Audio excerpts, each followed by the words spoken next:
इंदौर में डेंगू का कहर थम नहीं रहा है। डेंगू लगातार बढ़ता जा रहा है, लगातार बढ़ता जा रहा है और डेंगू का आंकड़ा 9 साल बाद 500 के पार पहुंच गया है। 9 साल बाद चिकनगुनिया के 20 नए मामले भी सामने आए हैं। देश का सबसे स्वच्छ शहर अब डेंगू से पीड़ित है। साफ पानी में डेंगू का लार्वा पनपता है।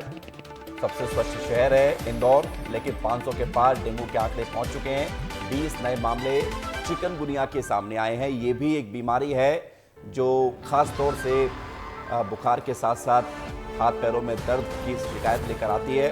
और डेंगू को आप भली भांति जानते होंगे, मच्छरों से ये बीमारी फैलती है और डेंगू पीड़ित मरीजों के लिए उपचार तो किया जाता है, लेकिन इसकी रोकथाम के लिए सबसे ज़्यादा ज़रूरी है साफ सफाई।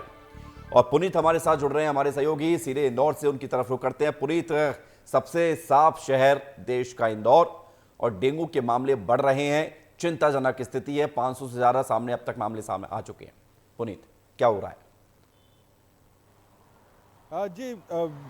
जी विवेक, बिल्कुल 503 मरीज सामने आ गए, जिनमें 302 पुरुष है, 201 महिला है, इनमें 59 बच्चे भी हैं। और स्वास्थ्य विभाग का दावा है कि 25 एक्टिव केस अभी शहर में मौजूद है और जैसा आपने बताया 20 चिकनगुनिया के भी केस सामने आए। ये 20 जो आंकड़ा है ये तो पिछले कई दिनों से बढ़ा नहीं, क्योंकि लगातार थू-थू हो रही है स्वास्थ्य विभाग की, तो इस वजह से आंकड़ों की जादूगरी भी जारी है। लेकिन बात ये समझने की विवेक की गंदगी का भी ढेर लगा हुआ है इंदौर शहर में कई स्थानों पर। 7 बार तो नंबर 1 बन चुके हैं, 8वीं बार भी नंबर 1 बनने का प्रयास पूरा जारी है, लेकिन वो भी अब दिखावटी तौर पर ही नजर आता है, क्योंकि शहर में कई सारी जगहों पर गंदगी नजर आ रही है और इस वजह से ही बीमारियां फैल रही है। जैसा आपने बताया, डेंगू का जो लार्वा है वो स्वच्छ पानी में पैदा होता है, लेकिन इसके अलावा जहाँ पर पानी भरा होता है घरों के आसपास, वहाँ पर भी डेंगू का लार्वा पैदा होता है विवेक। और वही लार्वा मच्छर बनकर जब उड़ता है तो इस तरह के नतीजे सामने आते हैं जो इस वक्त हमें देखने को मिल रहे हैं। तो देश का सबसे स्वच्छ शहर इस वक्त डेंगू से जूझ रहा है। लगभग हर दूसरे तीसरे मकान में कोई ना कोई व्यक्ति बीमार है, चाहे वो बुखार से पीड़ित हो, डेंगू से पीड़ित हो। इस तरह के कुछ वीडियो भी लगातार वायरल होते रहे हैं। ठीक है, पिछले दिनों इन सब में महापौर को, लेकिन अब सवाल इस बात को लेकर है कि इतना सब कुछ हो रहा है और आप बता रहे हैं कि पानी भी भरा हुआ है, सब कुछ हो रहा है और इतने मामले सामने आ रहे हैं। अब निगम प्रशासन के द्वारा, स्थानीय लोगों के द्वारा कोई पहल की जा रही है, लोगों को अवेयर किया जा रहा है? क्योंकि ये एक ऐसी बीमारी नहीं है कि एक दवा छिड़क दी और बीमारी खत्म हो गई।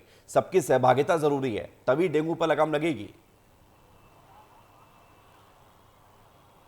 निश्चित तौर पर सभी की सहभागिता जरूरी है, लेकिन देखिए, आम व्यक्ति को जागरूक करने का तो कोई प्रयास नहीं किया जा रहा है इंदौर में विवेक, और न ही स्वास्थ्य विभाग न ही नगर कोई इस तरह का प्रयास करता हुआ नजर आ रहा है। जबकि काफी अच्छा बजट होता है मलेरिया विभाग के पास, एक अलग से विभाग बना हुआ है मलेरिया विभाग, जिसके पास में डेंगू, चिकनगुनिया और मलेरिया जैसी बीमारियों से निपटने की पूरी जिम्मेदारी है, लेकिन वो विभाग भी कुछ करता नजर नहीं आ रहा है। ये बड़ी बात है और ये गंभीर बात है कि अगर जिसके पास जिम्मेदारी है वो अगर नहीं निभा रहा अपनी जिम्मेदारी, तो फिर सवाल तो उठेंगे। शुक्रिया आपका पुनीत हमारे साथ जुड़ने के लिए।